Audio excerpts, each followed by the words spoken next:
Thank you everyone for joining us today. This is an important topic, and before we begin, let me just say that I appreciate your interest in this.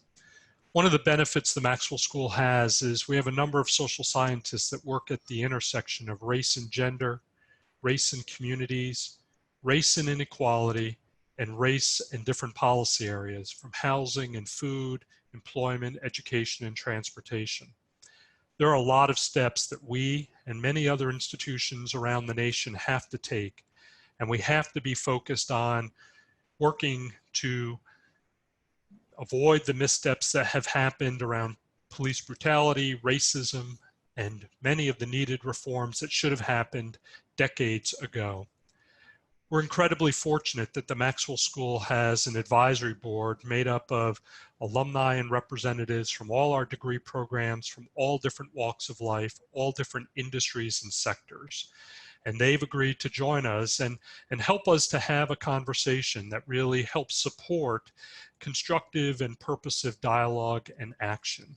It's not enough to highlight these issues, though. It's not enough to give voice to these issues. We have to be focused on thinking about actions that are observable, measurable, reportable, accountable, actions that can be sustained beyond any particular leader, and actions that can in fact be institutionalized. Those are all important things for each of us to be able to focus on. Today, our conversation is going to be led by Maxwell Professor Gladys McCormick. Gladys holds the Moskowitz Professorship in Mexico-U.S. Relations and is also the Director of Diversity, Equity, and Inclusion for the Maxwell School. She's also the co-founder of the Maxwell Faculty Group, has worked with a number of students of color, and is deeply passionate about these issues. Joining us are 5 incredible Maxwell Advisory Board members that Gladys will introduce: Lisa Gordon, James Willey, Wes Diaz, Travis Mason, and Nicole Collier. I can only tell you what a privilege it is not only to be able to work with these individuals on the Maxwell Advisory Board, but to have built relationships with them, to be able to understand some of the issues that we're going to be talking about through their perspectives. I'm deeply grateful for their participation today. We're going to have what I think will be a very fruitful and productive discussion. But on top of that, then we'll have time for your questions and to have broader responses from our panelists. At this point, I'm going to turn it over to Dr. Gladys McCormick, who will get us started. And let me just say to all of our participants today, I appreciate you being here. Thank you for your commitment. And I hope that you and your families remain healthy and safe. Gladys? Hi, Dave. Hi, Dave. Thank you for that introduction. I appreciate it. Well, it's an honor, again, to sort of be in the midst of this elite panel, and it's an impressive list to say the least. I'm just going to briefly introduce the folks that will be speaking today. First is Nicole Collier, and she is a 2000 MPA alum, and she's the Director of Policy and Public Affairs for Nestle. We also have Wes Diaz on the call, and he is a 1974, he has a BA in political science, and he was the co-founder, the CEO, and the president of the Argosy Consulting Group.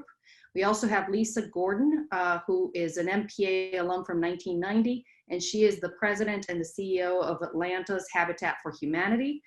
We have Travis Mason, who has a 2006 BA in political science, and he was most recently the Vice President for Certification and Regulatory Affairs at Airbus. And then last but not least, we have James Willey, who's a 98 MPA alum, and he is the Division of Grants Policy Branch Chief at the Health Resources and Services Administration at the U.S. Department of Health and Human Services. So again, it's a panel with extensive experience in public and governmental sector affairs. They also have an impressive list of work with nonprofits, and I very much thank them for being here today. We're going to have sort of 2-3 areas of conversation that I've asked the panelists to speak on, and then after that we'll open up to Q&A. I'm going to ask everybody to remain muted for now, and then once we get to the Q&A, you can either raise your virtual hand, or otherwise you can just put a question in the chat box and we'll get to you as time serves. So I'm going to go ahead, and we have an order that we had agreed upon for the panelists. Nicole's going to go first, James second, Lisa third, Wes fourth, and Travis will come in fifth. And the first question that we're discussing is what's sort of the topic at hand and the reason why we're here today, which is how has the killing of African Americans at the hands of law enforcement and the ensuing protests that we have seen over the last few months impacted our view of race relations and the possibility of undoing systemic racism in the United States. So Nicole, I'm gonna cede the controls to you. And if we could please go ahead and just sort of hear your thoughts in a couple of minutes and we can move on to James. Thank you. Great. Thank you so much. Thank you for the invitation. It's really a pleasure to be on the panel and to see some familiar faces and so many alumni on the call. This is a very interesting time, right? We're coming right after being in quarantine, self-quarantining for a long time and going right into some revolutionary times that we've been seeing over the past few weeks. I've been reflecting on what is different about this particular movement and moment. And one of the things that I've definitely thought about is this increase in activism generally by different sectors of the public. I was thinking about the kind of the women's march, Me Too / movement that was happening over 2016 and 2017 continues, and kind of the activism, the women's empowerment messaging that kind of came out of that, and even some policy changes, certainly some societal shifts that came along with that, and looking at even things that have happened from between corporate America and consumers. If you think about privacy and some of the things that have happened around activism around privacy, this has been a different space and time. And so I feel like the fact that we were, you know, those of us that were privileged enough to be working remotely, were watching this and maybe in our homes, over and over again, these videos of, you know, both Ahmaud Arbery and then George Floyd, Breonna Taylor, the constant conversation around police brutality, murders, and social injustice, primarily towards Black men and women. It just really, I think, people were pausing and had a moment to think and really kind of adjust. I think for my own personal experience as a professional working for a very large multinational company, our employees have had an uprising. And I think for us, there has been a shift in activism and impatience, really, with what you would have normally seen from a board of Nestle's caliber and from our leaders. And there's been a zero tolerance type of policy that many of our employees have really demanded change in terms of the way that we message and talk about these things and create spaces for conversation. So I think I'm a bit of a cynical person, even though I've never lived through the civil rights movement. My parents both went to segregated schools and went on to HBCUs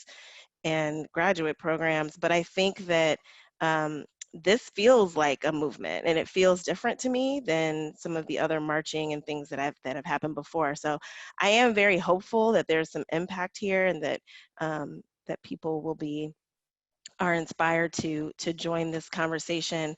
All people, non-Black people, whites, other groups that are also facing a variety of discrimination. So that's kind of what I've been observing. That sounds great. James, would you go next?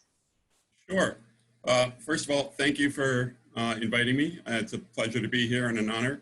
And I just want to put out the caveat that these views are my personal views, and I'm not speaking on behalf of my employer or anyone else.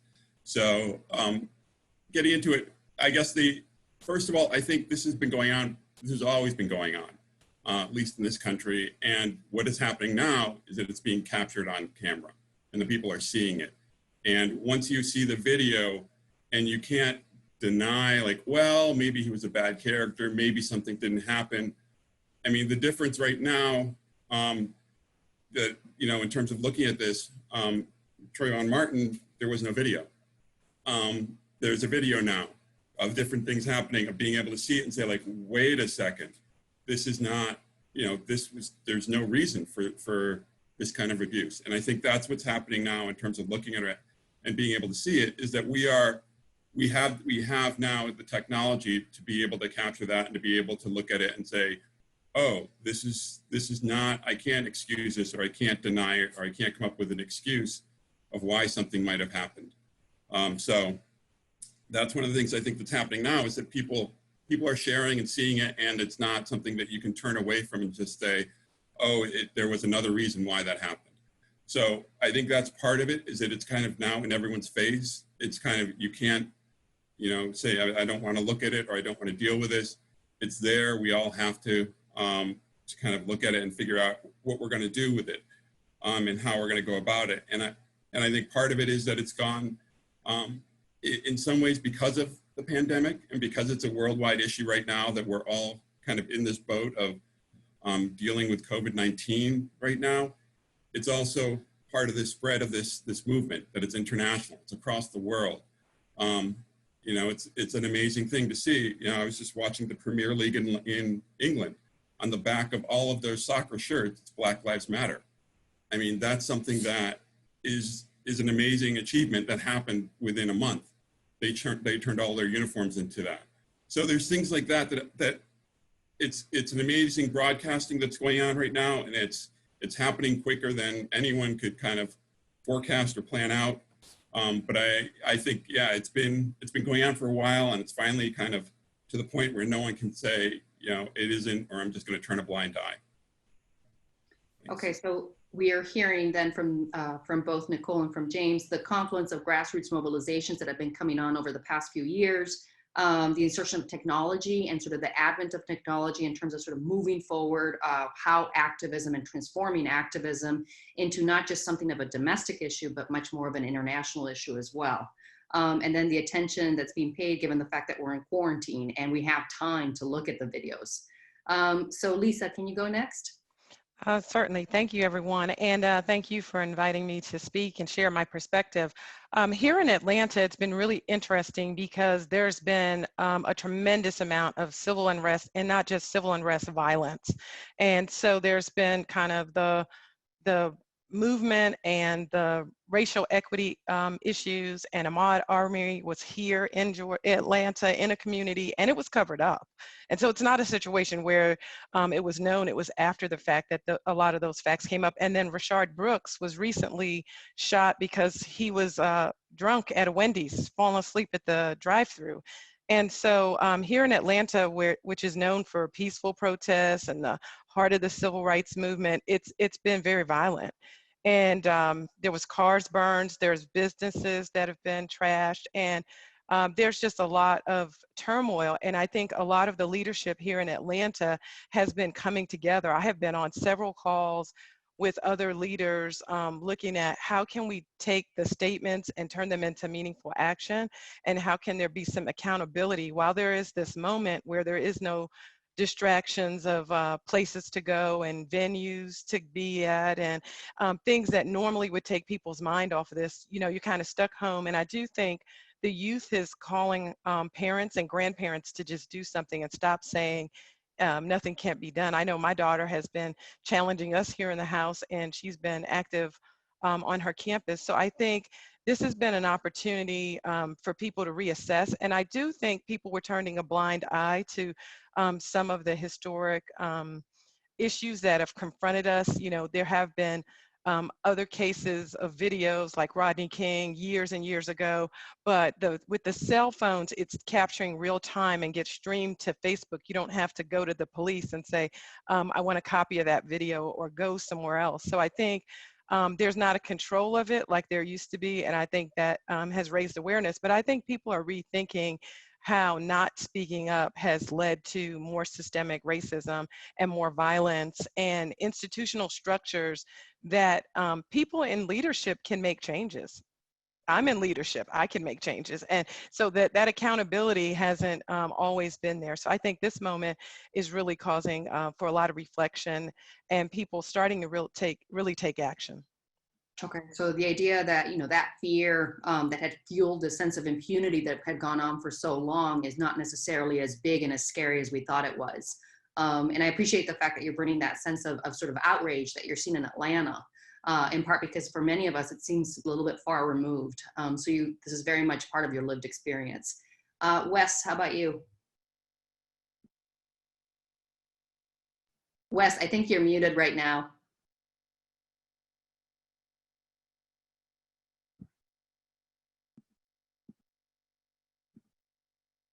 Oh, it's still muted. Can you hear me now? Yeah, we can hear you. Great. I'm glad to be here. Thanks for having the event. I like to believe that a lot of what we're seeing now is accumulation of essentially 400 years of protests, because this has never been an acceptable situation in terms of the treatment of African Americans in what became the United States of America. If you look at the Constitution, you had Black people relegated to 3/5 of a person. So there was a progression over time where African Americans essentially were able to get to being a full person. I think the outrage that you're seeing today is fueled from a human outrage perspective. People are seeing the humanity of the victims, and they are seeing themselves as human beings, and therefore their outrage is not rooted in information. In the past, a lot of your older efforts for civil rights and equality was from the perspective of trying to inform society that this was wrong. And they were trying to get the message out. But now people are deciding for themselves that it does not make sense to treat another human being this way. And that's where I feel the sustainability for the energy that people are bringing to the task. They recognize that it can't just be a cathartic type of conversation and then you go away, because that's already been tried. There's also no real need, as far as I'm concerned, for a lot of study. This thing has been studied repeatedly. There have been federal commissions, there have been state commissions, there have been academic dissertations, books read, written and read. It's been overstudied. The answers are clear. There are going to be more than one answer. And what I like is that globally, people are expressing their human outrage, and then they bring it from that macro level down to the micro level of naming the people in their particular location. So you will see people in Atlanta who will focus on the people who they've lost. People in Texas will focus on the people they've lost. But the base is human outrage. And I don't see that ever going away, frankly, until we actually solve the issue. Okay, so I appreciate the fact that you're sort of bringing the question of the weight of history in this moment. Absolutely. And that it's not necessarily something that's a one-off. And I think that's critical as we move forward and start sort of visualizing how to institutionalize some of the changes that Lisa was referring to earlier. And then last but not least, Travis. Travis, are you there? Yeah, I'm here. Can you all hear me okay? Well, thanks to Dean, Scott, Jessica, and everyone else for organizing this, the board as well. It's a heavy time, but you know, it's an issue that we've always been dealing with. I think the reminder for me is that this is another one of the wicked challenges that society has to face, that our solutions won't come easy. At least they won't come easy in the way that they're final or fully solved. And going off of what was just said, what Wes just said about it being overstudied, I fully agree. And I would say we've under-implemented some of the things that we've studied. And it's also a reminder for me, I think, I used to have the pleasure in my early days at Google of doing diversity and inclusion issues, at least for my immediate team. Had also the pleasure of working with Nicole in the early days of Google when she was a consultant for the company. And this is something that Silicon Valley is struggling with. And here's a company that's rated the #1 place to work in the world. Here's an industry that really touts its IPOs, touts its intellectual capacity, and it's also dealing with a similar problem in regards to race. So it's not only a problem that won't be solved very quickly, it's also a problem that we're all dealing with. And going directly back to what Wes said, This is something that the financial world has dealt with, something that the legal world dealt with at a time, the entertainment world deals with and has dealt with for years. And so I think it's really easy for us to look at this situation and say, you know what, that happened on the streets.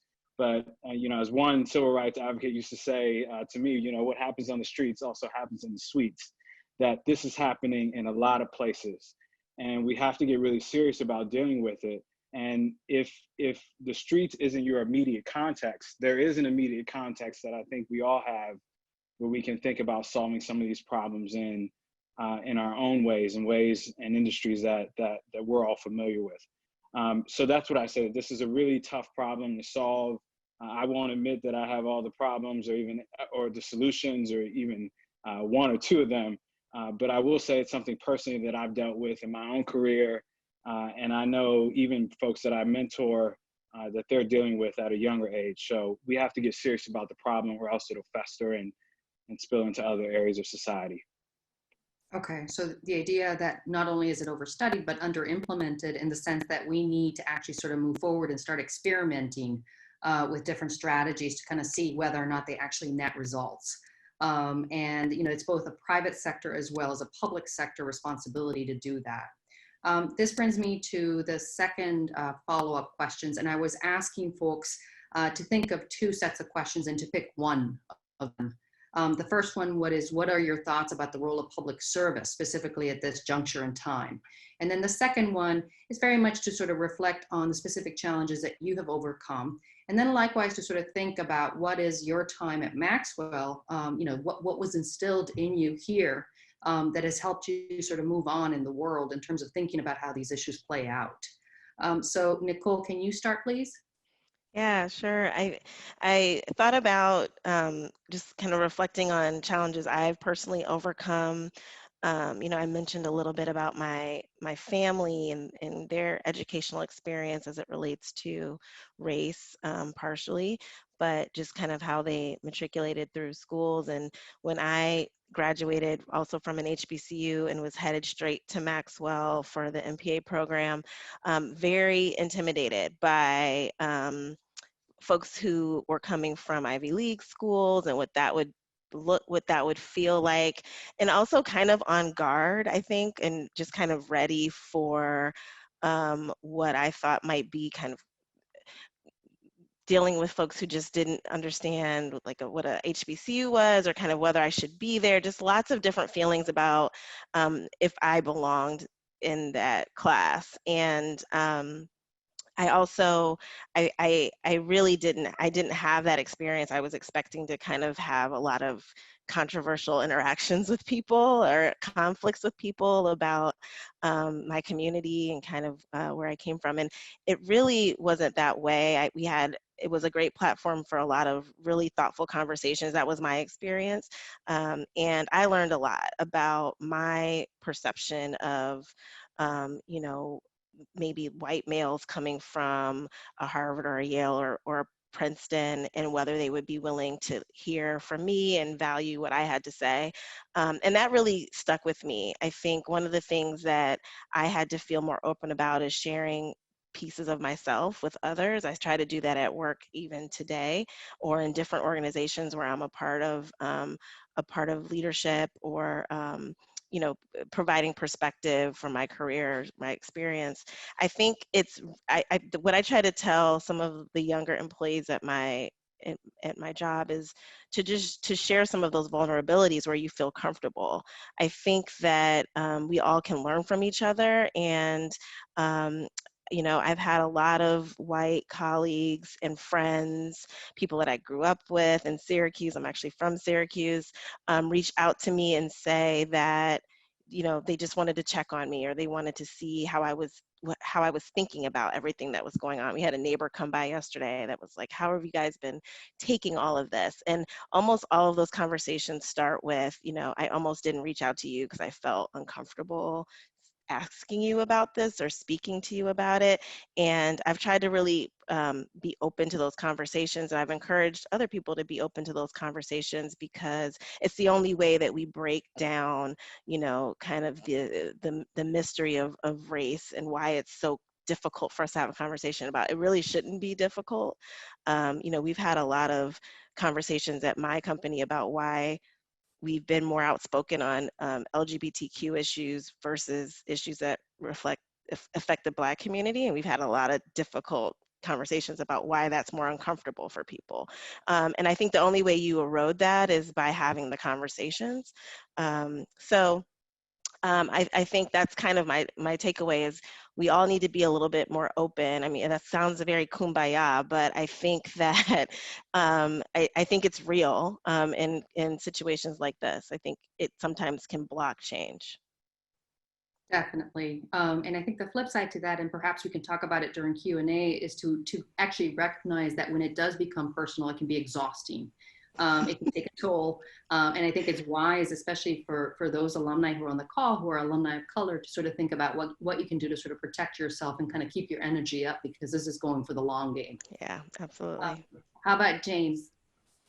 My focus was on the role of public service in this, and I think it's just the whole part of it of being that institutions reflect the community, and that even though large institutions are put in place to maintain the status quo, they change, and they do change, and they can change, and they need to change.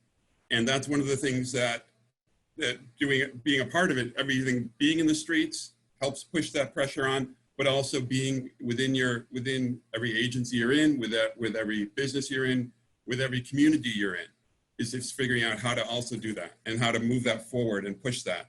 And so that's one of the things that when I look at it, I kind of see it as, yeah, public service has to be a reflection of it. It is slower than, for example, being in the streets or demanding you want to see something different, but it also does change and it does move. And if it doesn't, then it is preserving what was wrong.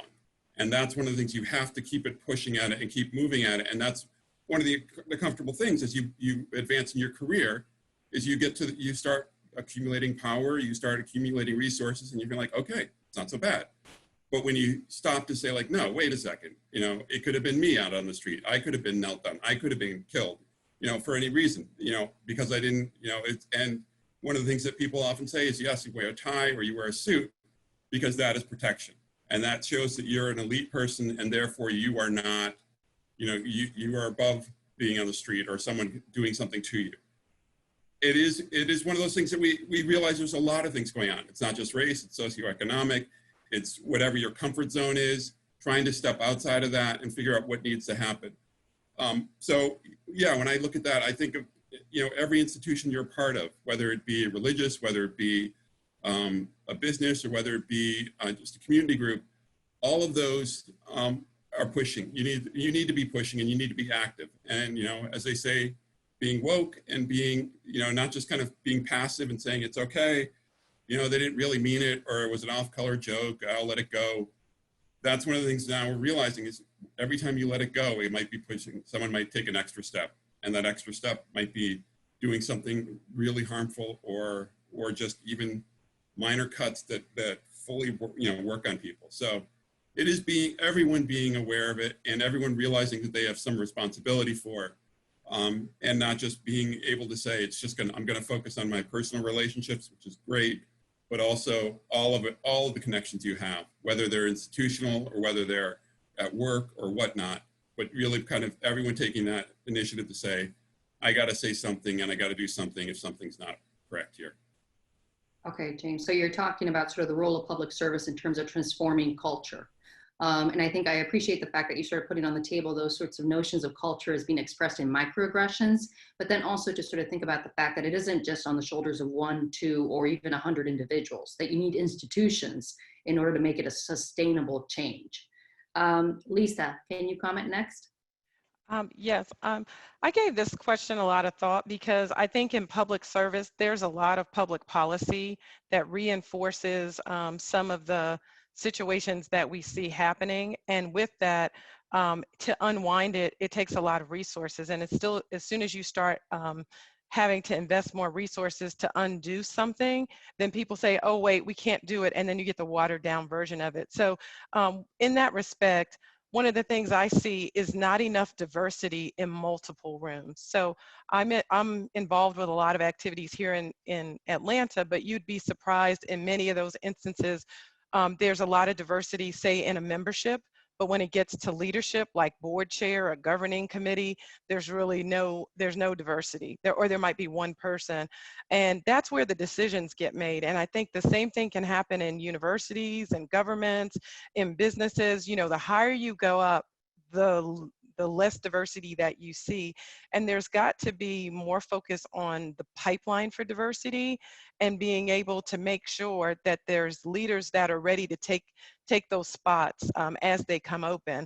And I think there are people, but I'm talking about really that next generation. And then even our generation, you know, calling the question. I chair a board that I'm the first person of color in 25 years and the second woman in 15 years. And so a lot of interesting dynamics going on because the organization is very homogeneous. And it was surprising when they started having the diversity conversation. And now, since I chair the board, I can really be very forceful about things we need to do. But why should there just be one person? And you cannot tell people what to do. I think that's the other thing I've been seeing from a personal standpoint, where people are saying, you should make a statement or you should do this. I think each of us has power, and we have to decide which role we play and how we can really move the needle in those roles that we're in. And we can't all do the same thing, because we need negotiators, we need policy people, we need people on the ground protesting, and we need diversity and that pipeline of diversity. So I think there needs to be more solutions on the policy level that can be long-lasting change that doesn't get reversed once someone says, oh, we did that, check the box, and then in 10 years you have the same situation repeating itself. Okay.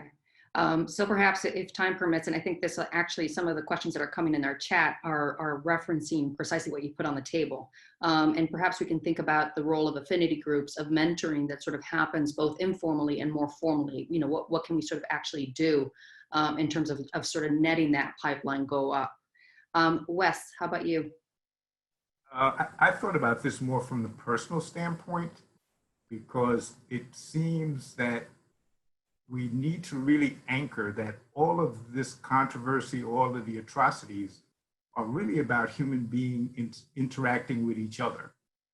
You know, what is the basis for having discrimination? Why do you see another human being and just visually determine that they are less than you, or that you're superior to them, that it's okay to bring violence to them? You know, the atrocities are countless. So with that in mind, there's lots of networking going on, but this should be a dynamic kind of approach where we look at not only the policies and the regulations, the legal system, but you look at the soft areas. So for example, when you talk about wellness, there's the wellness that comes from having adequate space to sleep and eat and to live your life. There's the wellness that comes from basically having good nutrition. Again, we have circumstances where people are real clear, and the pandemic has highlighted it, that you can go a little stir crazy if you're kept in a confined space. Now, frankly, having worked in a prison for about a year in a clinical program when I was in law school, there's nothing redeeming, rehabilitating about being in prison, period.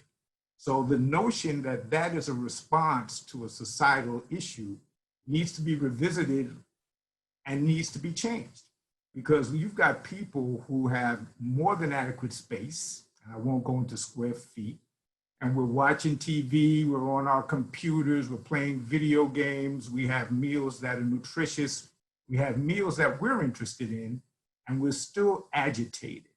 So I think we need to basically take care of ourselves.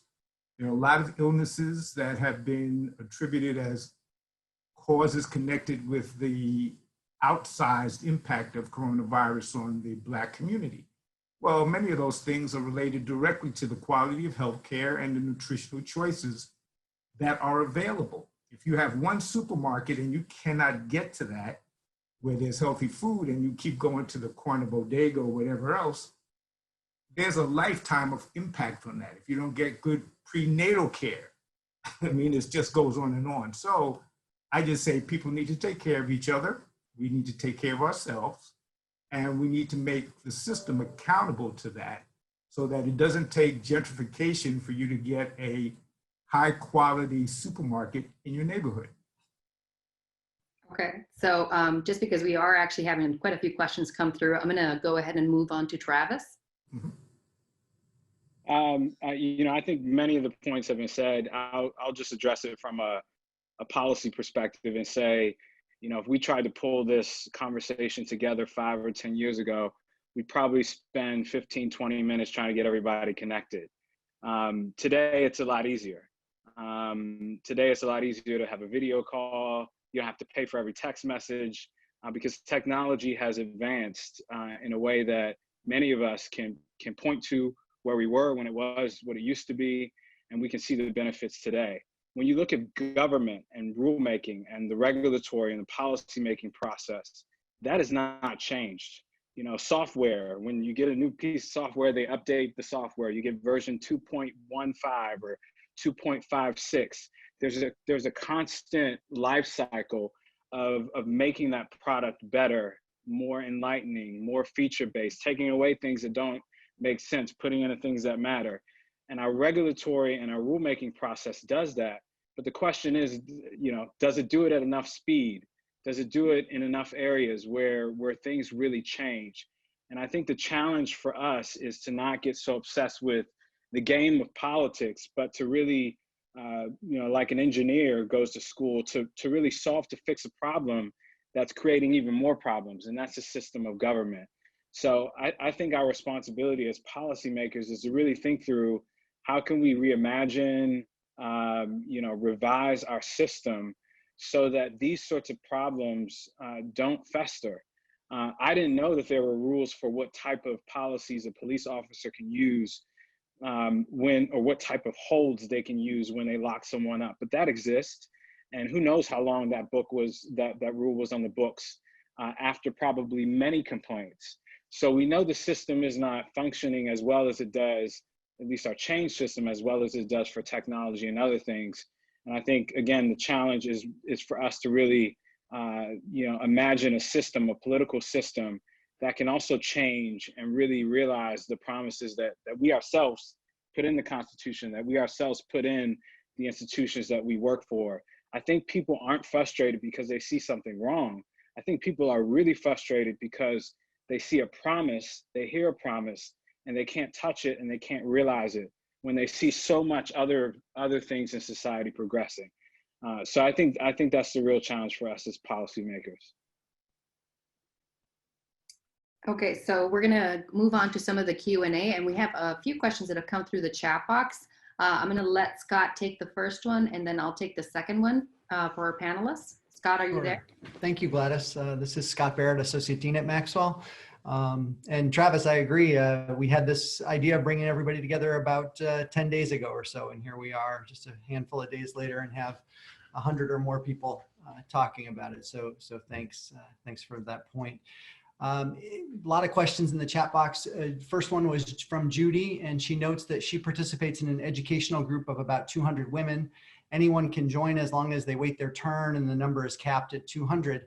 The fee is minimal, and there are scholarships. Unfortunately, it is almost 100% white. We'd like to make the membership more diverse. Do you have any suggestions on how we can attract people of color to join the group?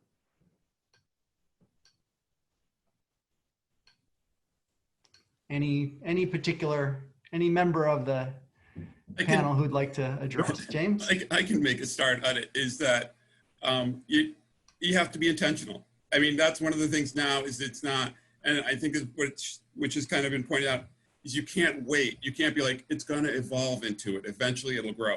You got to be intentional. You got to just say, we want diversity. We are going to get diversity. We are going to reserve the next 10 slots for people of color. Just do it. Don't try and back up and say, like, we're going to wait for it to organically happen. Everywhere, whether it's the same thing with any, like I was saying, as you rise up, it gets much less diverse. And you got to be intentional again and say, like, well, we just took the next person in line. It's like, no, everyone has to mentor a person of color, and that person of color, you need to make sure moves on to the next level. And it just has to be that way. You can't wait anymore. If you're going to wait, it's going to be trickling up, and it will never fully get realized. I could add to that. The fact of the matter is there are enough schools of education and universities in the country that have significant numbers of African Americans. You could just reach out to that group.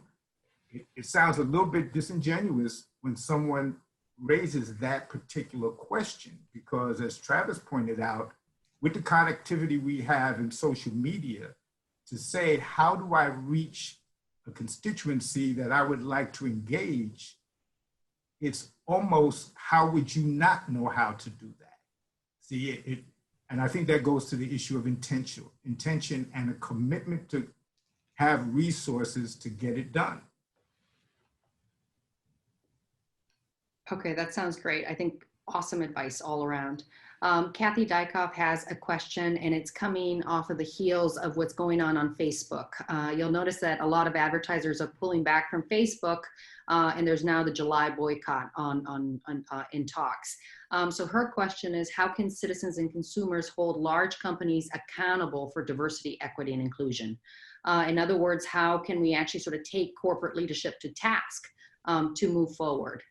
So does Travis, Jane, or Lisa, or or Nicole want to take that one on?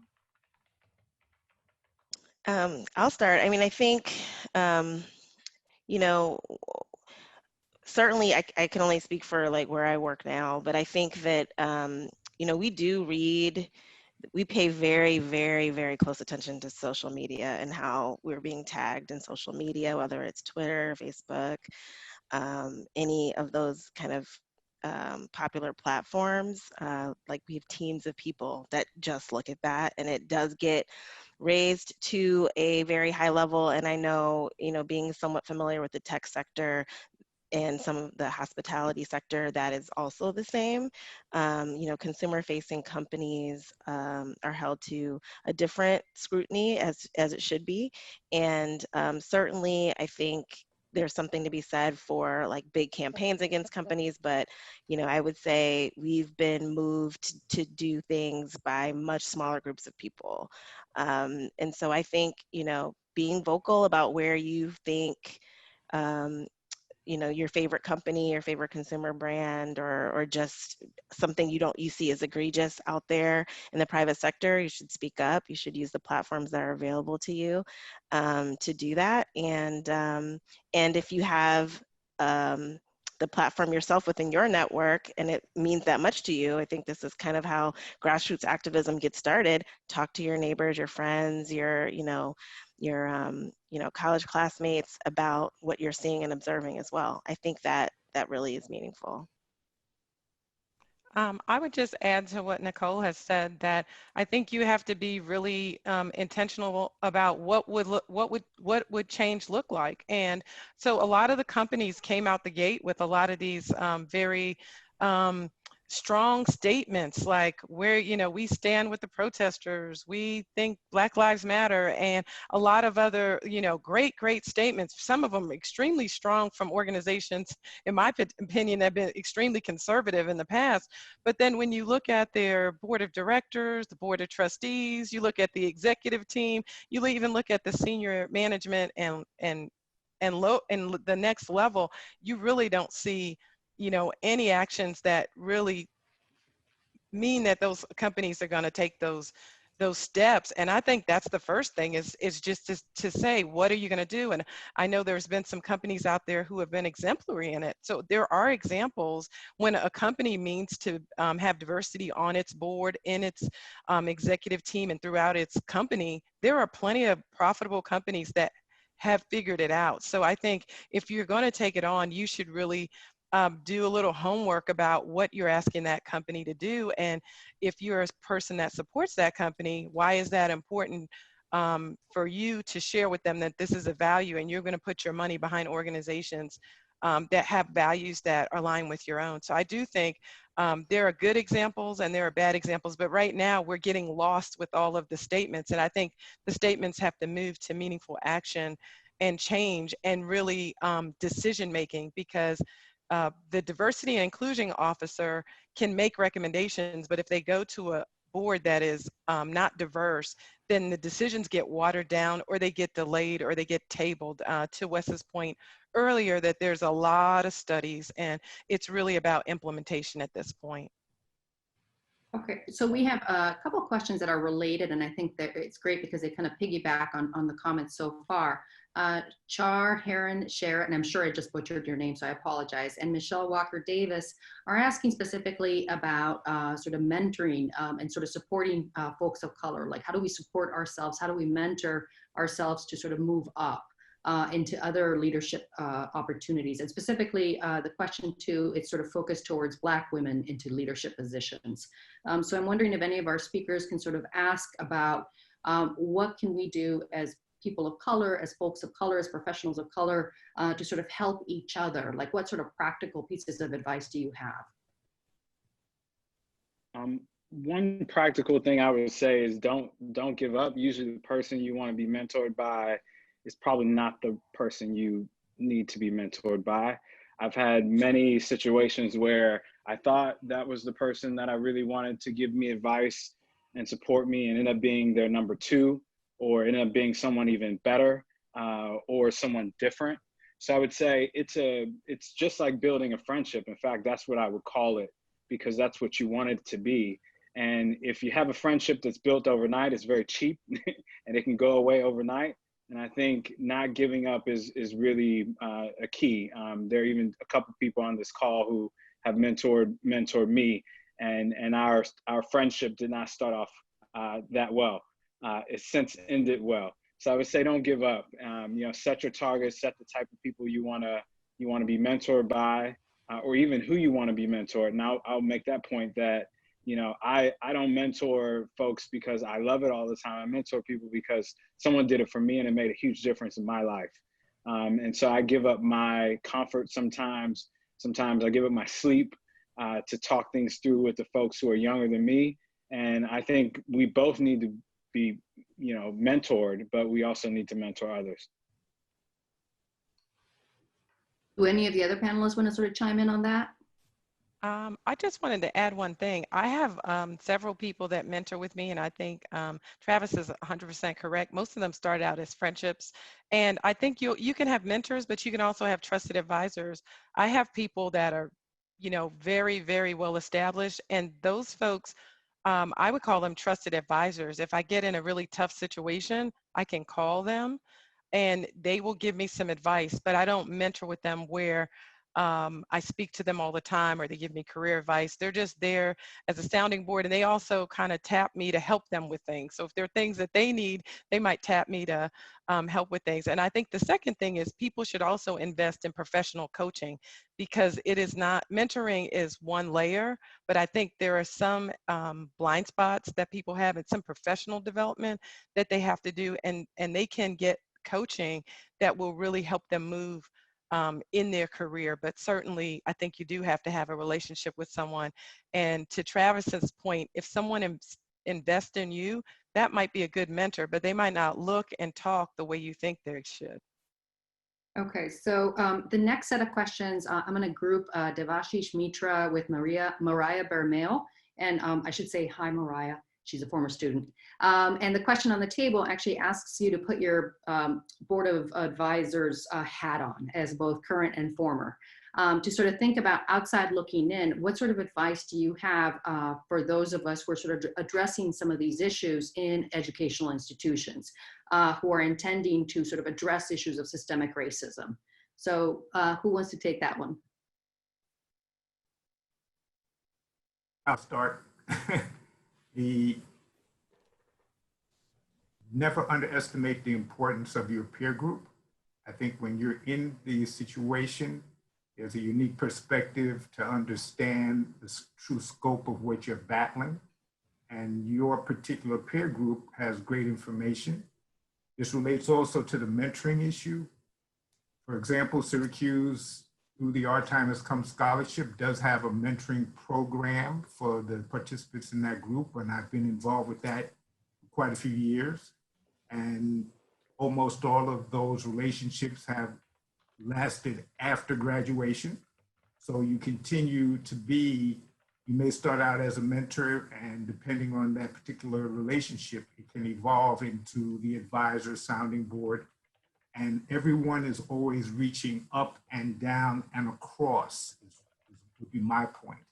So when you've got systemic racism, sometimes you do have to tell people what the problem is. You have to tell them again what the problem is, give them what you want them to do, tell them that 2 or 3 times, and you think thoughtfully and deeply about what the solution is and understand the dynamics for implementing that solution.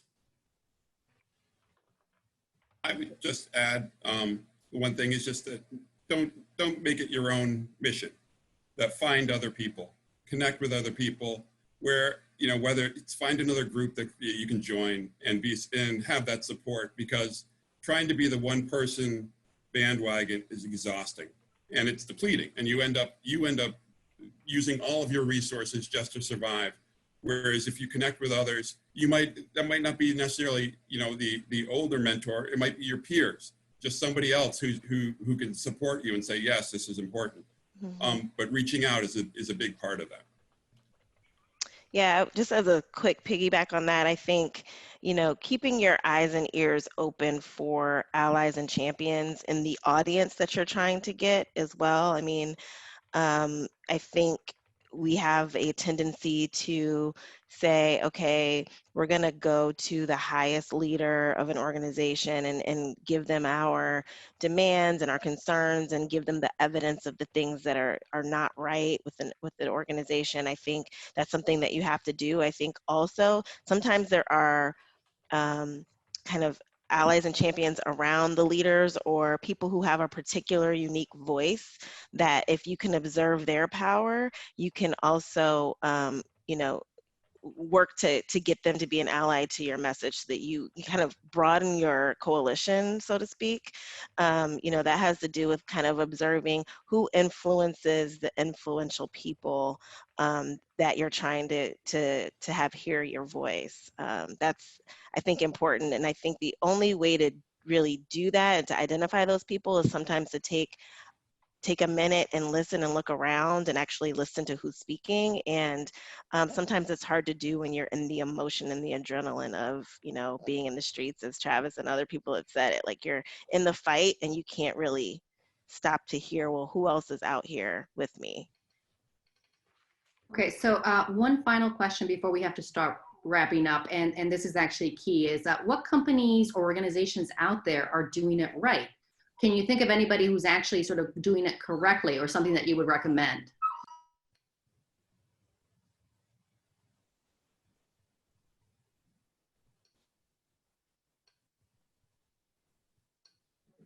Oh my God, the silence is telling. I'll give an example. It's so hard because I don't know if anyone's doing like completely right, but I'll give this as an example of, I think, a good practice of accountability.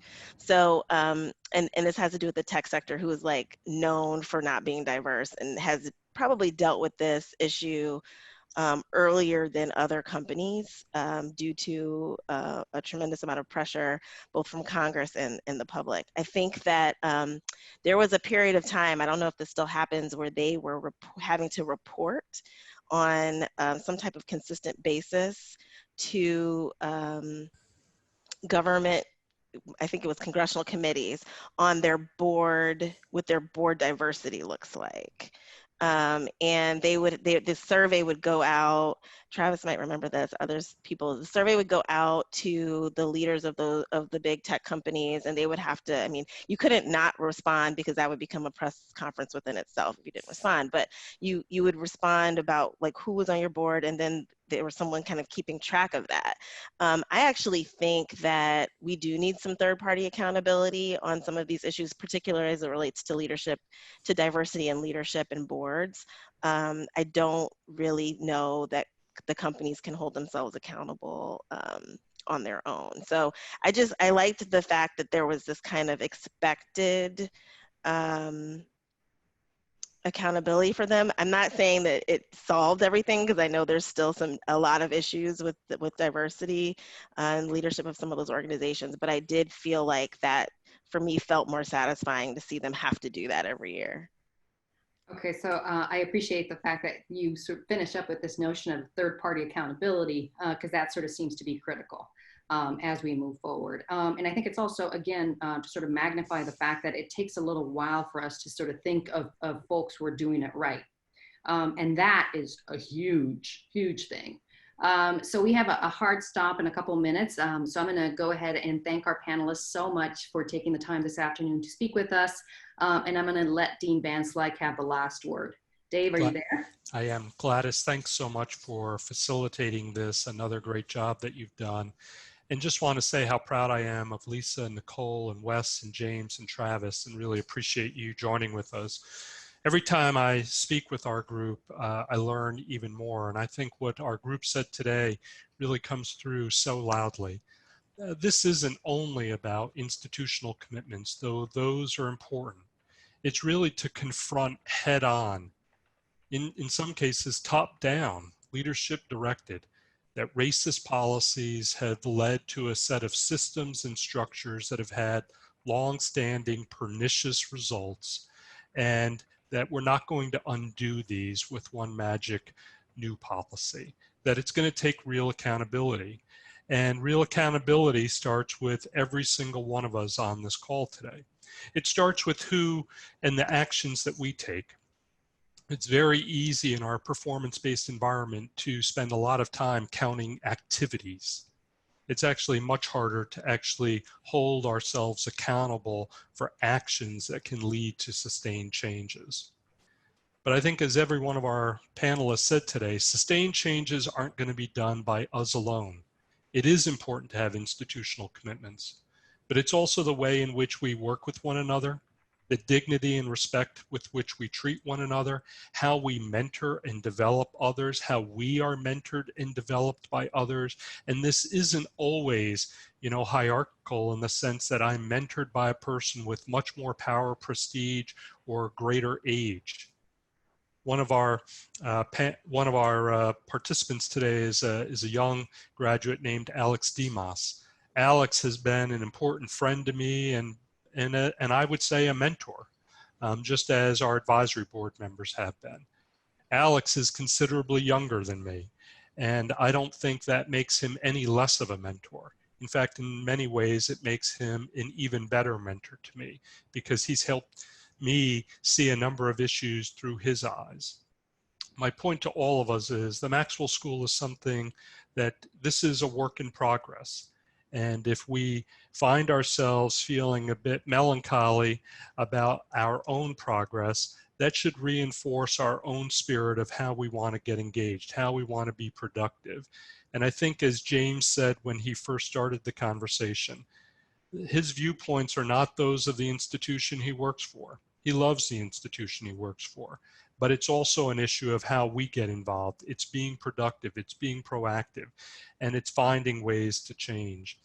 One of the things and reasons that we're doing these virtual alumni seminars is, in fact, to be able to engage with all of you, and we're really grateful.